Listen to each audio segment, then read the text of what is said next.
Metro shelters could face more barriers when it comes to getting people into permanent housing. With proposed cuts to long-term programs, they're concerned about how they'll support families. First Alert 6's Sydney Bapp spoke with Open Door Mission about the importance of the funding in our community.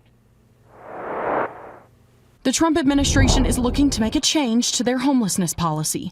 The Department of Housing and Urban Development, which distributes more than $3.9 billion in continuum care funds, is proposing a cut to permanent housing by 2/3 next year.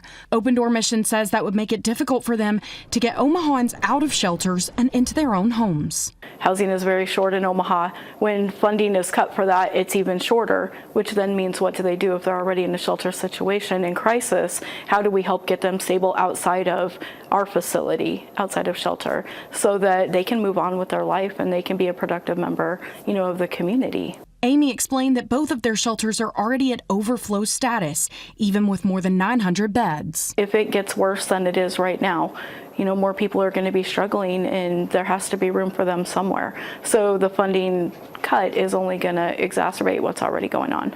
Amy worries that threats of less permanent housing for Omaha families that are struggling only makes things worse. Well, everybody that comes to shelters in crisis and looking for a way to fix things so that they can become stable.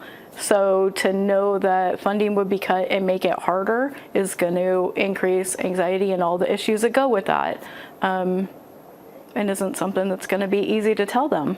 In Omaha, I'm Sydney Babb, First Alert 6. For now, those cuts to long-term housing are just a proposal as part of the 2026 budget request through the Trump administration.